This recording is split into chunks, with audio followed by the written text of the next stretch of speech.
Shalom, I'm Priest Uriah with another video, and today we're going to go into pagan worships. What I have for you today is the breakdown of Christmas and Easter. Again, I'm not going to hold you long, we're going to get right into it. And basically, the Lord does not recognize the holidays that man celebrates. In fact, the Lord does not care about or even blesses them. In truth, the Lord curses them rather than honor them. Why would the Lord honor something he never sanctioned? I despise your feast days, and I will not smell in your solemn assemblies. Amos 5:21. First, let's analyze talking about the two major holidays that this society celebrates. Secondly, we'll connect you with the right biblical information to counter the lies that have been told concerning these holidays. Holiday. The word holiday comes from the word holy day, which means true day. But there's nothing holy about these holidays in America. The true high holy days are in the Bible, are in Leviticus, the 23rd chapter. Okay, here's the breakdown on Christmas. Christ Mass. Originally, under the Romans, it was a celebration of his death, not of his birth. The day of December 25th is not the day when Christ was born. The Bible teaches us that Christ was born in the springtime, not the winter. During the Passover, not Christmas. Luke 2:40-42. The Passover came during the time of March or April, not December. For even Christ our Passover is sacrificed for us. 1 Corinthians chapter 5, verse 7. The day of December 25th is a pagan, satanic holiday. Nimrod, the ancient Babylonian ruler, and his son Tammuz is worshipped on that day as the sun god. Natalis Invicti Solis, birthday of the unconquered sun, was a Roman festival celebrated on December 25th when the sun was in its winter solace. By 386 AD, church leaders set up the celebration of Christ's Mass, Christ's coming, so that Christians, black Jews, so-called Negroes, could join the festival activities without bending to paganism. The Christmas tree is a pagan ritual. Nimrod, the god of the Babylonians and Assyrians, and his son Tammuz were symbolized in the form of palm trees after their death. Christmas and the Christmas tree was set up to hide a pagan, satanic holiday. It is nothing more than an idol setup in your house. For the customs of the people are vain, for one cutteth a tree out of the forest, the work of the hands of the workmen with the axe. They deck it with silver and gold. They fasten it with nails and hammers that it move not. They are upright as the palm tree, but speak not.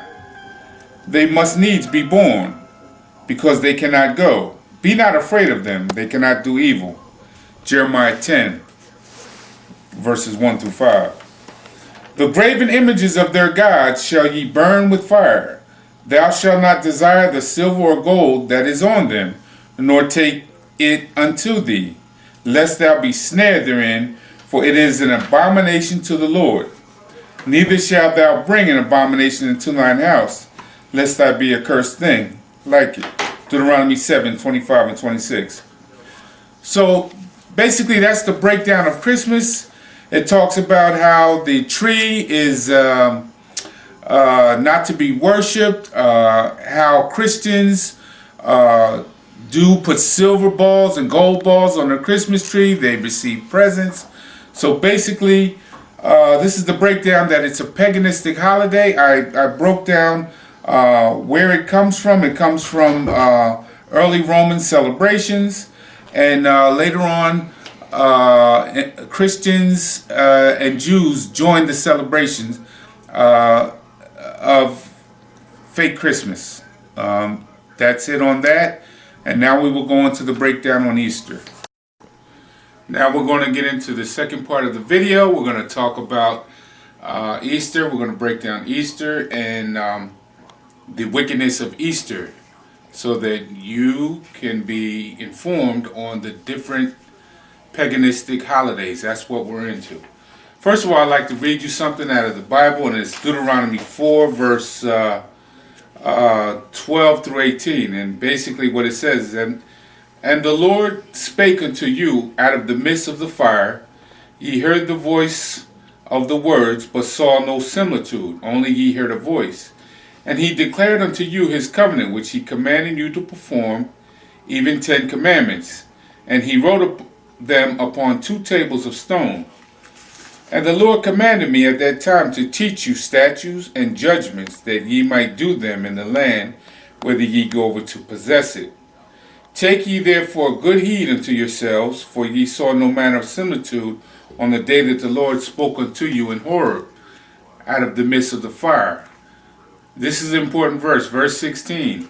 Lest ye corrupt yourselves and make you a graven image, the similitude of any figure, the likeness of male or female. Verse 17. The likeness of any beast that is on the earth, the likeness of any winged fowl that flieth in the air. So basically, those verses are telling you the breakdown of idols and pagan worship, how Christmas, Easter, they are all paganistic worship that the Most High is against. And basically, right now I'm going to break down Easter for you. Okay. Easter comes from the word Eastri, Ashtaroth, Astarte, or Ishtar. Each one of these words' root meaning comes from ancient Babylon's first rulers, Nimrod and his wife Samaris. Again, remember we talked about Nimrod in the Christmas part of this segment. Again, Nimrod, he's a ancient ruler from Babylon that was worshipped in his early days, and it was thought of by him and his wife that they should be worshipped. Okay? Basically it says, Nimrod and his wife Samaris, they created many satanic and wicked religious practices: idol worship, Satan worship, human sacrifice, astrology, sun, moon, and star worship, and witchcraft. And you can refer to this in Genesis 10, 8 through 10. Nimrod corrupted the people and made them build the Tower of Babel in rebellion against the Most High. After his death, his wife, Queen Samaris, declared that he should be worshipped as the sun god and father of creation. In latter cultures, he became known as Baal, Molech, Bel, Balaam, Beltis. Leviticus 18 and 21 and 1 Kings 18 and 21. Samaris was also worshipped as the goddess of fertility and the mother of creation. She went by names such as, well, we talked about the Ishtar, Easter. It's all dealing with Easter. Astarte, the Queen of Heaven. Jeremiah, the book of Jeremiah, chapter 44, 17 through 25. And you can pick that up. The Easter holiday is really a celebration of the resurrection of Samaris, son Tammuz, the alleged reincarnation of Nimrod in the springtime. Then he brought me to the door of the gate of the Lord's house, which was toward the north, and behold, there sat women weeping for Tammuz. Ezekiel 8 and 14. Where did the Easter egg come from? The egg is one of the many false idols of the ancient Babylonians. They believed it fell from heaven into the Euphrates River, and from this egg, the wife of Nimrod, Samaris, Easter was hatched. The egg for them symbolized fertility, and Samaris, the false pagan goddess of fertility, spread this pagan custom to many nations and peoples. Where did the Easter rabbit come from? The rabbit is another symbol that represents fertility. Remember, rabbits don't lay eggs. It is therefore nothing more than another pagan symbol representing the wife of Nimrod, Samaris. Knowing this, should anyone celebrate? God forbid.